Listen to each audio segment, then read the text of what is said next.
আল্লাহ বলেন নিয়ামত গুণেও শেষ করতে পারবা না। যেমন কেউ নিয়ামত গুণেই শেষ করা যাবে না, সুতরাং নিয়ামতের শুকরিয়া আদায় করেও শেষ করা সম্ভব। আল্লাহ পাক রব্বুল আলামিন এত নিয়ামত দিয়েছেন, আমাদের প্রতিটা শ্বাসে প্রশ্বাসে আল্লাহ পাকের নিয়ামত গ্রহণ করতেছি, ঠিক কিনা বলেন? আমি তো মাঝে মধ্যে বলে থাকি, আল্লাহ পাক যদি শুধু একটা নিয়ামতের হিসাব চেয়ে বসে, যত বড় বক্তা হোক, আলেম হোক, যত বড় মুফতি মুহাদ্দিস আর বুজুর্গ আর তাহাজ্জুদ গুজার হোক না কেন, সব ইবাদত বন্দেগী এক পাশে যদি দেওয়া হয়, আল্লাহ পাকের একটা নিয়ামতের হিসাব যদি আল্লাহ পাক চেয়ে বসে, এক কদম সামনে যাওয়া যাবে না।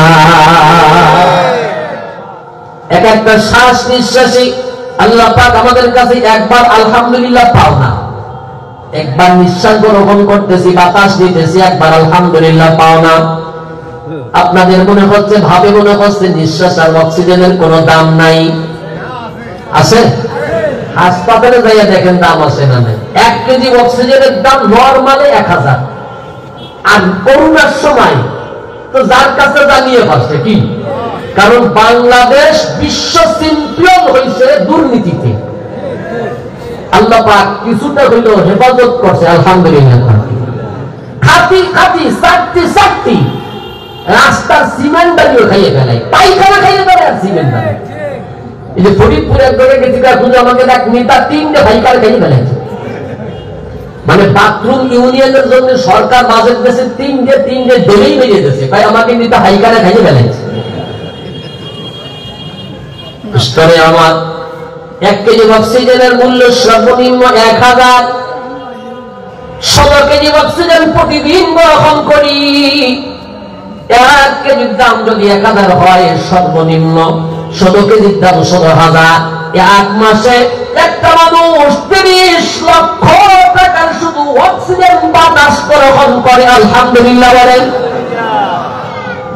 আমার আল্লাহ যদি খালি বলতেন নাক চোখ কান মুখ সব ফিরে দিয়ে খালি বাতাসের বিল টুক দিয়ে যা, প্রত্যেক মাস শেষ খালি বাতাসের বিল মসজিদে আর মাদ্রাসায় ভাগ করে দিবি 30 লক্ষ টাকা, যদি আল্লাহ বলতেন ভালো হতো না খারাপ হতো? ভালো হতো। সোজায় দাদা দুদু, এই যে আন্তর্জাতিক খ্যাতি সম্পন্ন মুফাসসির সাইদ আহমদ স্যার মাত্র 5000 টাকা চাইছে, তাই দিয়া দিতি পাগড়ি গরম হয়ে যাচ্ছে। আর 30 লাখ টাকা দিতাম, ও মহিলা যাওয়ার উপায় ছিল কি, ঠিক কিনা বলেন? আল্লাহ পাক বড় দয়াল, বলে কত দয়াল করে মালিকের দয়ার কোন সীমা নাই। মাওলা দয়া বুঝি নাই। আমার নিয়ামত গুলো কত সুন্দর করে সাজায় রাখছেন। আমি তো প্রায় বলে থাকি, যেহেতু উদাহরণটা বুঝতে সুবিধা হয়, জন্য বোঝার জন্য আমি বারবার বলি, হাঁস আল্লাহ পাক দান করছে, মুরগিও আল্লাহ দান করছে। হাঁসের ডিম দেয়, মুরগিতেও দেয়, কি দেয় না? কিন্তু রাত্রে বেলায় হাঁসি ডিম দেয়, দিনের বেলায় মুরগিতে দেয়, ঠিক কিনা? হাঁসি ডিম দেয় কখন? মাঝে মধ্যে দিনে দেয়, দেয় না মাঝে মধ্যে? দিয়ে দেখায় যে ইচ্ছা করলে দিনও দিতে পারি, কিন্তু দিই না, তোমার কপালে হবে না, সব খালি আর মিলে যাবে কি? এদিন আল্লাহ পাক হাঁসকে বলছে তুমি রাত্রে বেলায় দিবা, কারণ সকাল বেলা বলে তুমি দূরে চলে যাবা, পানিতে পুকুরে পুষ্কর দিতে নাই মা যাবা, তোমার ডিম আমার বান্দা খুঁজে পাবে না। এজন্য যেখানে যাবি যাওয়ার আগে ডিমটা পাইয়ে দূরে তারপরে যা। সুবহানাল্লাহ ধরে না, না আসে ডিম ভরা বন্ধ করে দিক, তারপরে সুবহানাল্লাহ বেরোবে না। মুরগিতে ডিম দেয় রাত্রে বেলায় না দিনের বেলায়? কারণ কি ডিমটা ছোট, রাত্রে বেলায় দিলে পুষ্টি কম হবে, এই জন্য আল্লাহ পাক তাকে বলছে দিনের বেলায় দিও, আমার বান্দার লাভ একটু বেশি হবে। কিন্তু তুমি তো বেশি দূরে দূরান্তে না গেলে কি হবে, মাঝে মধ্যে জায়গা পায়, তাই এ জায়গায় সে জায়গায় ডিম দিয়ে ফেলাও। এই জন্য তোমার একটা এক্সট্রা ডিউটি দিলাম, ডিমটা দেওয়ার পরে আমার বান্দাকে একটু সিগন্যাল দিবি। আপনাদের হিরোদের মুরগি গুলাও কি দেয়? আমাদের খুলনা মুরগি তো দেয়, কারণ ওই খুলনার থেকে তো মুরগিতে এই জায়গায় মুরগি টেলিফোন করে নাকি? আছে, মোবাইল আছে, যোগাযোগের কোন মাধ্যম আছে, কিন্তু সব মুলকের মালিক কে? এই মালিক সমস্ত মুলককে অর্ডার করেছে। আল্লাহ পাক যাকে যে অর্ডার করছে এখান থেকে এক বিন্দু নড়ার কোনো কায়দা নেই। একমাত্র মানব আর জিন ছাড়া আল্লাহ পাকের নাফরমানি করার ক্ষমতা আল্লাহ পাক কাউকে দান করে না। আজরাইল, জিবরাইল, মিকাইল, ইসরাফিল, চার ফেরেশতা, শ্রেষ্ঠ ফেরেশতা। আল্লাহ পাক একজন ফেরেশতা কত ক্ষমতাধর। আজরাইলের নাম আমরা শুধু শুনি, কিন্তু কত পাওয়ারফুল আর কত সীমাহীন তার দেহখানা।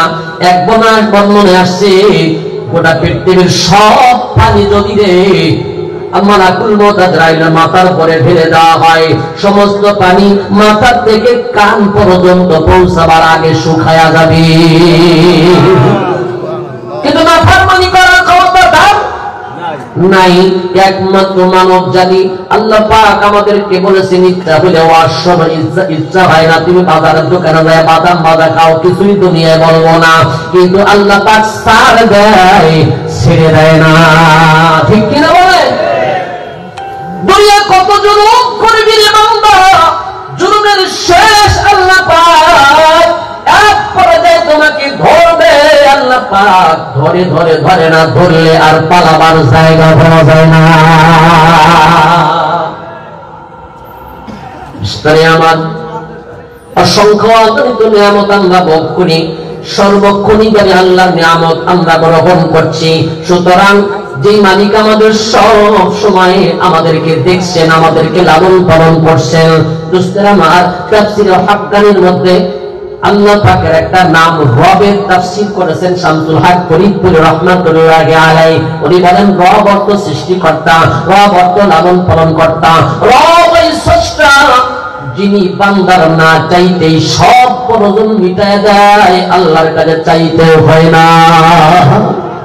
বুঝলি না মন, বুঝলি না আমন, বুঝলি না আমার মাওলা দয়া তোরা, বুঝলি না রে, বুঝবি রে মন, বুঝবি রে আমন, বুঝবি রে যখন যাবি অন্ধকারই কবরে। মোর নিয়ামতের কোন শেষ নাই, সীমা নাই, অন্ত নাই। আল্লাহ পাক না চাইতে সব দান করেছেন। ঠিক কিনা বলেন? উদাহরণ দিলে বুঝতে পারবেন। আপনার এলাকার মানুষের জিহ্বা আছে না নাই? কয়টা কইরা? আমাদের খুলনা এলাকার মানুষের দুইটা করে জিহ্বা। আপনাকে দুইটা? কয়টা? কেউ একটা, কেউ দুইটা। নিজের গানের মধ্যেই আছে, তাই হিসাব করে বলতে পারতেছে না দুইটা না একটা। আর হুজুরকে ভুল ধরো না, হুজুরকে এই নিয়ে হুজুরকে ভুল ধরে, আর নিজের গানের মধ্যে দুইটা জিহ্বা আছে না একটা আছে, তাই হিসাব করে বলতে পারতেছে। কয়টা? হ্যাঁ, ছোট একটা নাম কি? আর হোক না আলা গান্ডা বসাবাসি যাই হোক, আছে তো, থাকলেই হয়েছে। অনেকে মনে মনে চিন্তা করে আলা জিব্বা ওটা বোধহয় কামে নাই, কাম আছে না নাই আমি জানি না, মালিক জানা আছে না নাই। আল্লাহ পাক তাই না চাইতেই দান করেছে। আমার আলা জিব্বা না থাকলে এক লোকমা খাবার ভিতরে যাবে না। প্রত্যেকের হুকুমের মধ্যে দুইটা রাস্তা থাকে, একটা হলো খাদ্য নালী, একটা হলো শ্বাস নালী। মাঝে কোনো দেওয়াল নাই, ব্যারিকেড নাই, প্রাচীন নাই, কোনো বেড়া নাই।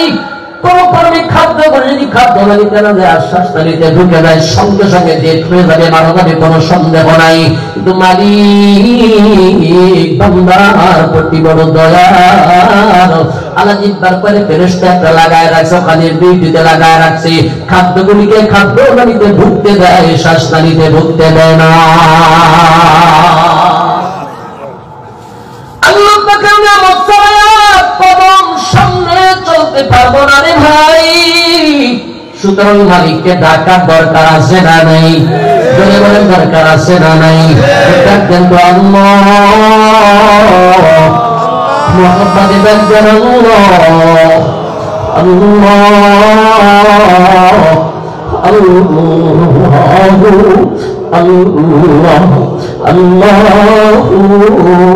আল্লাহ। আল্লাহ পাক বলেন ফাযকুরুনি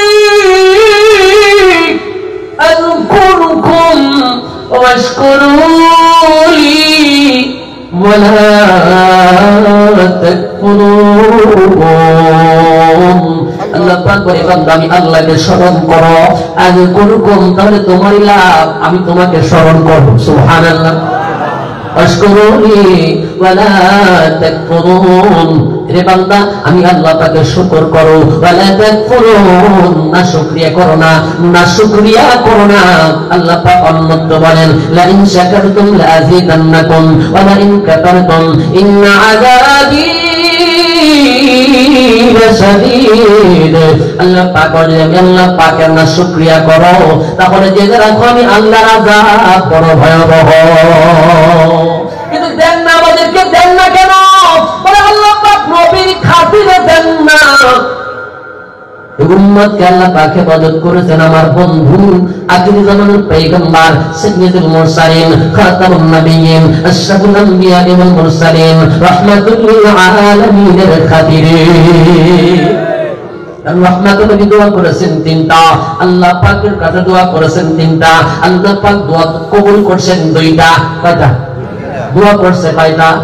মসজিদে নববীর একটু কাছে 5 থেকে 600 মিটার দূরে আরেকটা মসজিদ আছে, মসজিদে ইজাবা, দোয়া কবুলের মসজিদ। এই জায়গায় রাসূল তিনটা দোয়া করেছিলেন। রাসূল বলেন আমার আল্লাহ পাকের আমার কাছ থেকে দুইটা দোয়া কবুল করেছেন।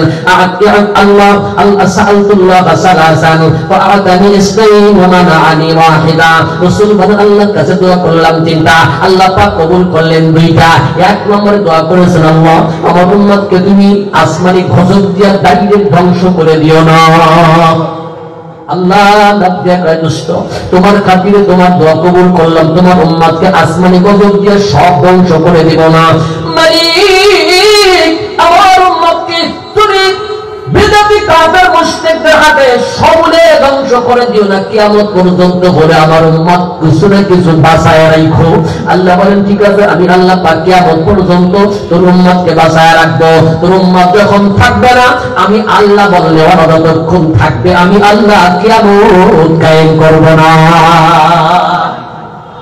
নাম্বার 3, তৃতীয় নম্বরে নবী বললেন সাল্লাল্লাহু আমার উম্মত নিজেরা নিজের মতলক্য না করে, ফিতনা ফসাদ না করে, জ্ঞান না করে, নিজেদের মধ্যে কোনো মতলক্য ইখতিলাফ না হয়, ঝগড়া ফিতনা ফসাদ না হয়। আল্লাহ বলেন এইটা কবুল হবে না, কিয়ামত পর্যন্ত কিছু মতলক্য থাকবে। আছে না? আছে, থাকবে। আল্লাহ রাসূল এক নম্বর দোয়া করলেন মালিক আমার উম্মত যেন একসাথে আসমানি গজব দিয়ে ধ্বংস করে দিও না। কিন্তু অন্য অন্য উম্মতের দিকে তাকান, একটু নাফরমানি করার সাথে সাথে আল্লাহ পাক ডাইরেক্ট আসমানি গজব দিয়ে ধ্বংস করে দিয়েছে, ঠিক কিনা? কাউকে আসমান থেকে বৃষ্টি বর্ষণ করে, তাকে মেঘমালা দিয়া, কাউকে আল্লাহ পাক জমি উল্টা দিয়া আল্লাহ পাক ধ্বংস করে দিয়েছে, কাউকে পানি দিয়ে ধ্বংস করেছে। আল্লাহ পাক উম্মতে মুহাম্মাদীকে ধ্বংস করে না আমার দুষ্ট আখির জামানার পয়গম্বরের খাতিরে। মুসলমান ভাই, সুতরাং আল্লাহ পাকের নাম স্মরণ করার দরকার আছে না নাই? লাভ আমার, আমি আল্লাহকে ডাকলে আল্লাহ পাকের কোনো লাভ নাই। গোটা পৃথিবীর সব মানুষ যদি আল্লাহকে ভুলে যায় আল্লাহ পাকের কিছুও হবে না, ঠিক কিনা বলেন? ডাকলে লাভ কার? ডাকলে লাভ কার? কেন কেন? আল্লাহ বলেন আযকুরুকুম, তুমি আমাকে যদি স্মরণ করো আযকুরুকুম, আমি তোমাকে স্মরণ করব। তাফসীরের মধ্যে আছে আযকুরুনি ফির রাখা আযকুরুকুম ফিশ শিদ্দা, তুমি যদি সুখের সময় আমি আল্লাহকে স্মরণ করো আমি আল্লাহ বিপদের সময় তোকে ভুলে যাব না। সব মানুষের বিশেষ একটা খাসলাত, বিশেষ একটা খাসলাত, সেটা হলো এমনি তেমনি তেমনি কিন্তু বিপদ আসলে কাকে ডাকে? কি হিন্দু আর কি খ্রিস্টান কি বৌদ্ধ আর নাসারা কি আল্লাহ মানুক আর না মানুক, বিপদ আসলে ভগবান দুইয়া ডাকে কারে? মনে বলেন কারণ এই জন্য বিপদের সময় আল্লাহ পাকের সহায়তা দরকার আছে না নাই?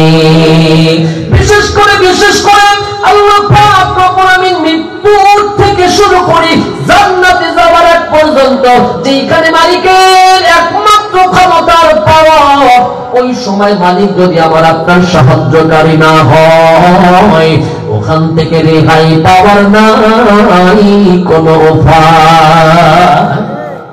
উদাহরণ দিয়ে বললে বুঝতে সুবিধা হয়। আল্লাহ পাকের একবারে সুন্দর একটা एग्जांपल দিয়েছেন। দুস্তমে এক ব্যক্তির একটা গরু ছিল। গরু কি ছিল? গরু একটা প্রভুভক্ত প্রাণী। দুস্তমা প্রতিদিন জঙ্গলের মধ্যে ছেড়ে দেয়, ঘাস খায়। একদিনের ঘটনা, গরু ঘাস খাইয়া বিকেল বেলা রওনা করছে বাড়ির দিকে। পেছনে ক্ষুধার্ত বাঘ তাকে ধাওয়া করতেছে। বাঘ ধাওয়া করে গরু ধরার জন্য, গরু দৌড়ায় পালাবার জন্য, বাঁচার জন্য। গরু মনে মনে চিন্তা করে পালায়, আর বাঘের থেকে পালাবার কোনো ক্ষমতা আমার নাই। সামনে পুকুরের মধ্যে কাদা দেখছে, লাফ দিয়ে ঝাঁকায় কাদার মধ্যে পড়ছে। মনে করতে খাইলে একটু কষ্ট করে খা, কাদার মধ্যে লাফ দিয়ে পড়ছে। পেছনে বাঘ, এখন বাঘ পেছনে ধাওয়া করতেছে ক্ষুধার্ত খাওয়ানোর জন্য। পেছনে বাঘ ধাওয়া করতেছে, গরু তো তার মতো তার ভাবে একটু লাফ দিয়া পড়ে গেছে, কিন্তু বাঘ হিংস্র ভাবে লাফ দিয়া, বাঘ গরুর পেছনে না সামনে, গরুর সামনে একদম পুকুরের মাঝখানে কাদা কোনটা বেশি? ও জায়গায় কাদাও বেশি, আবার বাঘের পাওটাও ছোট খাটো। এখন ও জায়গায় যখন গেছে দাঁড়িয়ে গেছে কায়দা মতো, কিন্তু মাস্তানি এখনো ছাড়ে নাই। কারণ যার যে খাসলাত, ও মরার পরেও হাসরের ময়দানে ও বাটপার যেগুলো আল্লাহর কাছে ও বাটপারি করবে। এই জন্যই তো আল্লাহ পাক হাসরের ময়দানে বলবেন, আল-ইয়াওমা নাখতিমু আলা আফওয়াহিহিম ওয়া তুকাল্লিমুনা আইদিহিম ওয়া তাশহাদু আরজুলুহুম বিমা কানু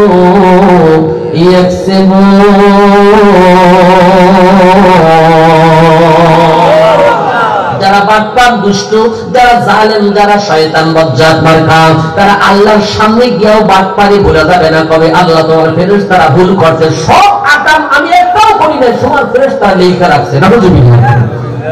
কারণ যারা জালেম ওর খাসলাতই ওইটা, মাস্তান যারা মাস্তানি করে খাসলাত, ঠিক কিনা বলেন? তবে তাদের সবক গ্রহণ করা দরকার। আল্লাহ পাক বলেন, আল-ইয়াওমা নুনাজ্জিকা বিবাদানিকা লিতাকুনা লিমান খালফাকা আয়া। আল্লাহ কয় দেখো না, ফিরাউনকে সুটকি বানায়া রাখছি, সবক গ্রহণ করতে পারো না। ফিরাউনকে আল্লাহ পাক সুটকি বানায়া জাদু করাই দিয়েছে, 400 বছর পর্যন্ত মাস্তানি করছে। আল্লাহ পাক রব্বুল আমিন কুত্তা সুবানি দিয়া তাকে মাইরা বংশ হতে দেয় নাই, সুটকি বানায় রাখছে যাতে দুনিয়াবাসী সবক গ্রহণ করতে পারে জালেমের অপরাধের শাস্তি কেমন হয়। কারণ জালেমকে আল্লাহ ছাড় দেয়, ছেড়ে দেয় না। এই জন্য জুলুম আর মাস্তানি করা যাবে যেই দল হোক না কেন, ক্ষমতায় যারাই যাক না কেন, মাস্তানি করলে ফসল সফল ভালো হয় না, তার শেষ পরিণতি ভালো হয় না। ফিরআউন তার সাক্ষী, ঠিক কিনা? এজন্য মনে রাখবেন, ক্ষমতায় যারাই যা করা যাক না কেন ভাই, মাস্তানি করা যায় না। আল্লাহ পাকের নিয়ম অনুযায়ী চলতে হবে, তাই না হলে আল্লাহ পাক ছাড় দেয়, ছেড়ে দেয় না। ওখানে গিয়ে বাগে মাস্তানি করতেছে, এখন কাদার মধ্যে মাস্তানি করলে লাভ না লস? যত মাস্তানি গুতাগুতি করে আরো ডাকতেছে, সব শরীর ঢুকে গেছে কাদার মধ্যে, শুধু গলাটা বাকি আছে। পেছন দিকে তাকায়, গরুর বাচ্চা, গরু মরার জায়গা পাবো, তুই উপরে থাকবি। গরুকে মামা আমার চিন্তা করা লাগবে না, তোমার কপালে কি আছে সেইটা তুমি চিন্তা করো। বাচ্চা আমার কপালে কি আছে? কি আছে কপালে দেখবি তুই বিকেলে। আমি খালি বাড়ি যদি না যাতি পারি, সন্ধ্যায় যদি বাড়ি না যাই, মালিক চলে আসবে করে সাইজ করে ছাড়বে, ঠিক কিনা হবে? কারণ গরুর মালিক আছে না নাই? বাঘের কেমন মালিক আছে নাকি রে ভাই? দুষ্টুনে আমার সন্ধ্যা যখন হয়ে গেছে, গরু যখন আপালে মালিক খুঁজিয়া পায় না, মালিক বের হয়ে গেছে, খুঁজতে খুঁজতে আসিয়া দেখে জঙ্গলার এক প্রান্তে এক গর্তের মধ্যে, পুকুরের মধ্যে, কাদার মধ্যে গরু খাবরের মধ্যে আটকায় গেছে। সামনে বাঘ মামা। মালিক মনে মনে চিন্তা করছে বাঘেরই কাম, গরু নেব ঘরে আগে, বাঘ রে বাঘ ডাহাবো আগে। বাড়ি গেছে, লাইটি সাইজের একটা নাইলা পিটাইয়া কাদার মধ্যে সাইজ করছে, কিন্তু উঠাইলে তার সমস্যা।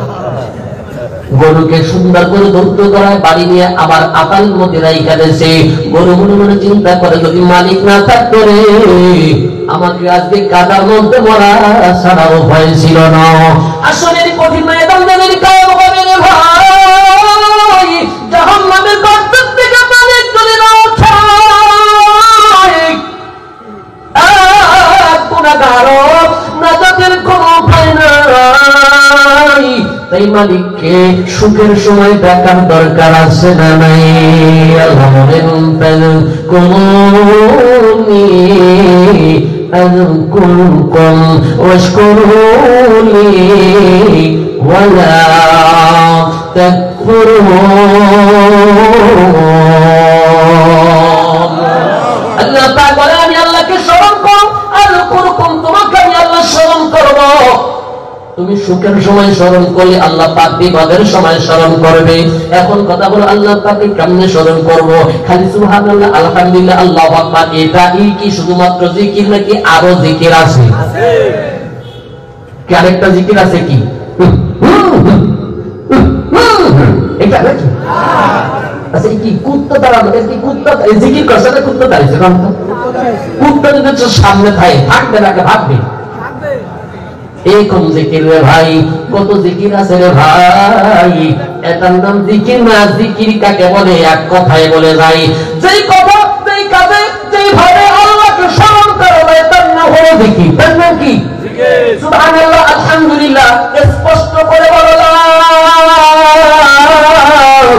ইলাহা ইল্লাল্লাহ মুহাম্মাদুর রাসূলুল্লাহ সাল্লাল্লাহু আলাইহি ওয়াসাল্লাম। দুষ্টাময়টা হলো এক প্রকার জিকির। জিকির চার ধরনের, চার তরিকায়, চার পন্থায় আমরা করতে পারি। কয় পন্থায়? সবাই বলেন, একটু মালিককে হাত দেখায় বলেন কয়টা? আলহামদুলিল্লাহ। কষ্ট হচ্ছে না আপনাদের? কষ্ট হলে বললেন, ইনশাআল্লাহ খোদার আকর্ষণকে নিয়ে আসা হবে। আমি অল্প সময়, আপনাদের বেশি সময় বিরক্ত করবো না, যেহেতু বলছি না মাঝখানে চাপাচাপি জায়গায় আছে। দুস্তরে আমার, আল্লাহ পাককে স্মরণ করা যায় চার পন্থায়। কয় পন্থায়? এক নম্বর জিকির বিল লিসান, দ্বিতীয় নম্বর জিকির বিল জাসাদ, শরীর দিয়ে আল্লাহকে স্মরণ করা যায়, জবান দিয়ে আল্লাহকে স্মরণ করা যায়। জিকির বিল কলব, অন্তর দিয়ে আল্লাহকে স্মরণ করা যায়। জিকির বিল মাল, সম্পদ আল্লাহর রাস্তায় খরচ করে আল্লাহকে স্মরণ করা যায়। যায় কি যায় না? তাই কয় পন্থায় করা যায়? সবাই বলেন। এক নম্বর জিকির বিল লিসান, জবান দিয়ে আল্লাহকে স্মরণ করা যায়। আমার জবান দিয়ে আল্লাহকে স্মরণ করে যারা, আল্লাহ পাক ভুলবে না তাদের কঠিন হাসরের ময়দানে। বিশেষ করে মৃত্যুর পর বক্ষরে তাদের জবান থেকে কালেমা বের হয়ে যাবে। যারা সর্বক্ষণিক সর্বদা সর্বকালাতে যারা জবানটা কালেমা জিকির দ্বারা চালু রাখে, আল্লাহ পাকে স্মরণ করতে থাকে, লা ইলাহা ইল্লাল্লাহ সুবহানাল্লাহ আলহামদুলিল্লাহ, আর কোরআন তেলাওয়াত যাদের জবানে চালু থাকে, আরে আফজালুল কোরআন, এটা কোরআন তেলাওয়াত, এটা আফজালুল ইবাদাত, উত্তম ইবাদাত, এটাও একটা জিকির। এটাও কি? কোরআনের তেলাওয়াতের মতো উত্তম জিকির আপনি আল্লাহু আকবার বলেন। ইসলামে আমার কোরআন তেলাওয়াত অনেকে জানি, অনেকে জানি না। ও মুসলমান, শুনে রাখবেন, বুঝে রাখবেন, আল্লাহ পাকের হাবিব বলেন, ইন্না লিল্লাহি মিনান নাস ক্বালু মান হুম ইয়া রাসূলুল্লাহ ক্বালা হুম আহলুল কোরআন। আল্লাহ পাকের হাবিব বলেন, আল্লাহ পাকের দুনিয়ার মানুষের মধ্যে কিছু পরিবার আছে। আল্লাহর ছেলেমেয়ের সন্তান কিছু নেই, তবে মানুষের মধ্যে কিছু মানুষ আল্লাহ পাকের পরিবারের অন্তর্ভুক্ত। সুবহানাল্লাহ। قالوا من هم يا رسول الله, রাসূল কে তারা?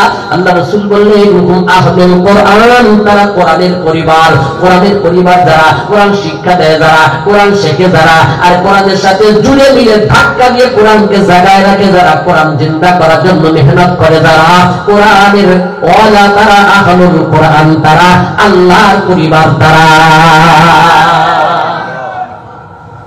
জবান দিয়ে কোরআন তেলাওয়াত সকালবেলা সূরা ইয়াসিন, বিশেষ করে সূরা ইয়াসিন তো তেলাওয়াত করবেন। সন্ধ্যার পরে কমসে কম সূরা ফাতিহা সূরা মুলক পেশার করে কমসে কম তেলাওয়াত করতেন। চেষ্টা করবেন ও মুসলমান ভাই, বেশি বেশি করে জবানের জিকির জান ধরে রাখবেন। আল্লাহ রাসূলের দুআগুলি যে সমস্ত জায়গায় আছে পাঠ করার চেষ্টা করবেন।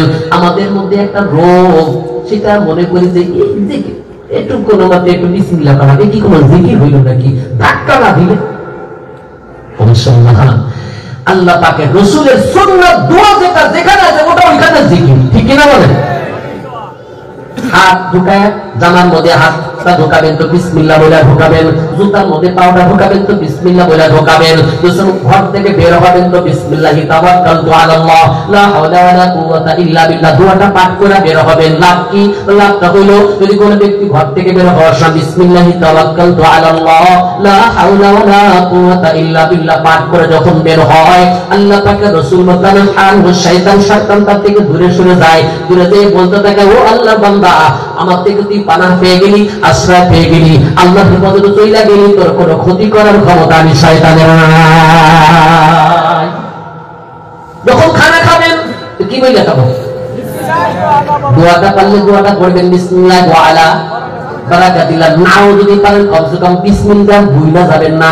লস আপনার আমার, কারণ সারাক্ষণ কষ্ট কইরা ইনকাম রোজগার করি, সারাক্ষণ চাকরি করি, সারাক্ষণ ব্যবসা বাণিজ্য করি, এত ইনকাম আর এত রোজগার করি, যদি শুধু বিসমিল্লাহটা ভুইলা যাই, আপনার খানার মধ্যে আরেকজন শরীকানা আসিয়া যায়। আল্লাহ পাক তাকে শরীকানা দিয়েছেন, আমার বান্দা খালি বিসমিল্লাহ ছাইড়া দিলে তুই শরীক হয়ে যাবি, তোর কোনো আর নিষেধ মানা নাই। কারণ শয়তানের রিজিকের দায়িত্ব কে নিছে? কে নিছে? ওর কোনো ডিউটি নাই, কাজ কাম জীবনে কোনো কোনো অফিসে দেখছেন যে এই আমরা 4 জন মানুষ আর 3 জন শয়তান জায়গা চাকরি করে, আছে নাকি? শয়তানকে আল্লাহ যখন জান্নাত থেকে বের করে দিলেন, ডাক দিয়ে আল্লাহ এত ইবাদত করলাম, এত ইবাদত করলাম, এক বন্ধু 6 লক্ষ বছর ইবাদত, আল্লাহ এত ইবাদত করলাম, একটা নাফরমানি করার কারণে জান্নাত থেকে বের করে দিলাম, আমার ইবাদতের কি কোনো দাম নাই? আল্লাহকে আজকে যা চাই সেটাই বাজেট পাস করে দিব, শুধু জান্নাতটা চাই না। ও মালিক, 3টা দোয়া তোমার কাছে, 3টা দাবি, 4টা দাবি তোমার কাছে জানাই। 1 নম্বরে আল্লাহ রব্বি আনজিরনি ইলা ইয়াউমি ইউবআসুন, আল্লাহ কিয়ামত পর্যন্ত হায়াত দাও। আল্লাহ ইন্নাকা মিনাল মুনজারিন, যা দিলাম কিয়ামত পর্যন্ত হায়াত দিয়া দিলাম, কিয়ামতের আগে তোর জান কবজা করব না, যা ছাড় দিয়া দিলাম। আল্লাহ 2 নম্বরে মালিক, আমি এই আকাম করতে যাই কাজ করার সুযোগ পাবো না, তোমার বান্দার পিছনে খুঁজে লাগাতে হবে, আমি চাকরি করতে পারবো না। আল্লাহ এই আকাম কুকাম করতে যাই আমার কাজ করার সুযোগ হবে না, ব্যবসা করতে পারবো না, বাণিজ্য করতে পারবো না, চাকরি করতে পারবো না, ইনকাম করার সময় আমার হবে না। এত আকাম দিয়ে কাম করবো কোন সময়? আল্লাহ আমার রিজিকের দায়িত্ব তোমার নেওয়া লাগবে। আল্লাহকে আমি শিখাই দিলাম। আল্লাহু আকবার। আমার মালিক কত দয়া, আমার মাওলা কাহার উপরে বেইনসাফি করে না। হিন্দুকেও খাওয়ায়, খাওয়ায় কি খাওয়ায় না? বরং হিন্দুকে আরো কাপড় মুসলিমকে দেখবেন বেশি খাওয়ায়। মুসলমানের বাড়ি দেখবেন আম গাছে আম, ওই একটা, ওই 2 মাইল দূরে আরেকটা। আর হিন্দুর বাড়ি আম গাছে যাই দেখবেন আম গাছে পাতা নেই। ঠিক কিনা? মুসলমান জানিয়ে নামাজ পড়ে কি লাভ, হিন্দুদের কাছে এত আম। নাউজুবিল্লাহ। ও মুসলমান, আফসোস কইরো না, তারাও তো ভালো কাজ মাঝে মধ্যে করে, কি করে না? আল্লাহ পাক তাদের এই ভালো কাজের প্রতিদান আখিরাতে দিবে না, কারণ আল্লাহ রাসূল বলেছেন লা ইয়াদখুলুল জান্নাতা ইল্লাল মুমিনুন, মুমিন ছাড়া জান্নাতি হবে না। কিন্তু ভালো কাজের প্রতিদান আল্লাহ পাক দুনিয়াতে দিয়েছেন, কিছু দুনিয়ার নিয়ামত বাড়াই দিয়েছে, আফসোস করার কোনো প্রয়োজন নাই। আসলে কঠিন মায়াদের বান্দা যখন তার নিয়ামতের প্রতিদান পেয়ে যাবে, তার ইবাদত বন্দেগীর প্রতিদান পেয়ে যাবে, বলতে থাকবে আল্লাহ দুনিয়ায় কিছুই যদি না দিতা, সব আখিরাতে রাখতা ভালো হতো। আল্লাহ বলবেন না রে বান্দা, না, দুনিয়ায় কিছুই না দিলে ঈমানটাও ধরে রাখতে পারতি না। এই দুনিয়াতে কিনছে দিছি, আখিরাতে করে দেবো সব রাখছি, কিন্তু ওই শয়তান তো আখিরাতে কিছু বলে না। এজন্য আল্লাহ পাক কয় তুই যা দাবি করবি আমি আজকে সব কবুল করে নেব।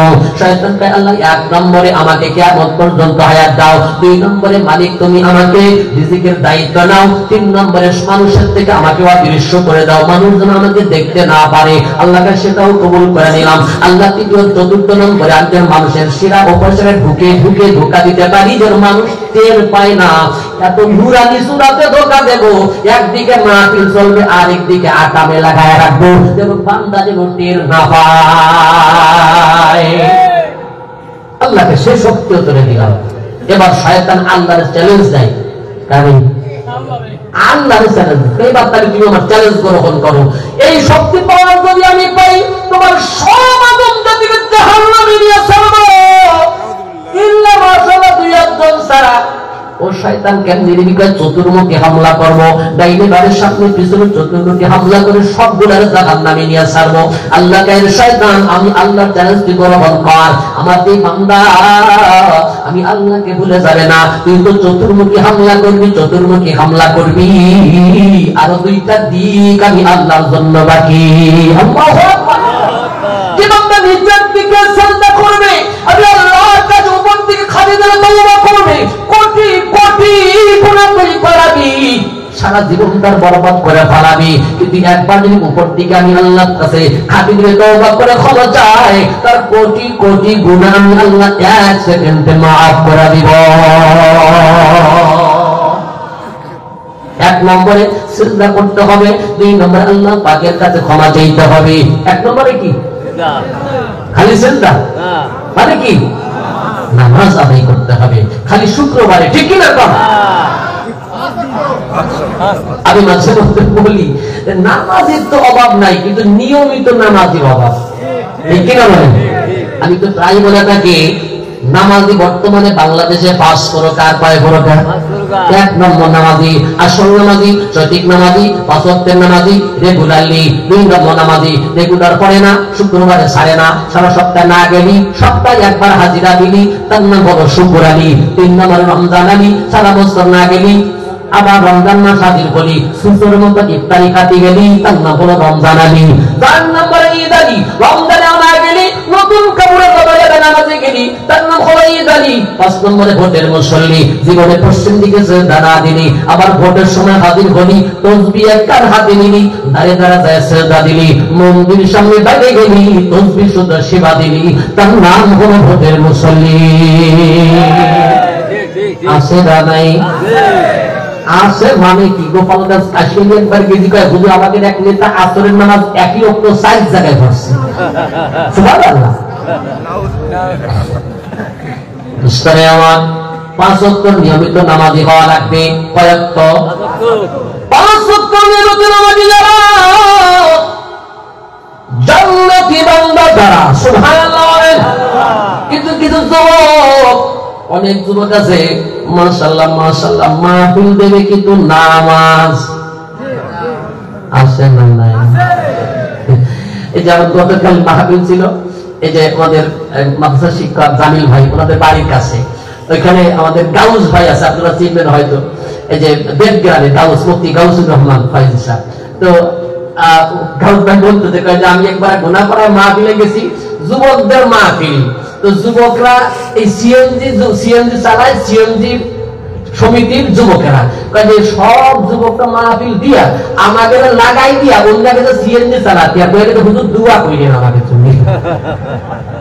তো এরকম যুবক যে মাশাআল্লাহ অনেক সময় তাফসীর দেবে, ভালো কাজে আছে, কিন্তু নামাজে এমন তেলসা 22 মাস হবে। আবার কিছু কিছু ইমামও আছে ছাই দিয়ে ধরে, আছে না নাই? কিন্তু যুবক তার থেকেও চালাক, হুজুরের ফাঁকি দেওয়ার বুদ্ধিও জানে।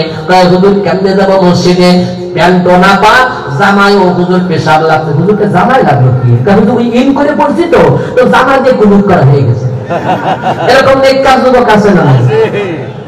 ও যুবক ভাই, তোমাদের শোনাই আমার নবীর সাহাবী হযরত তালহা, এমন একজন সাহাবী রে ভাই, 5 ওয়াক্ত নিয়মিত নামাজি, নবীর রাসূলের জামাতের মুসল্লি, 4 ওয়াক্ত হযরত তালহা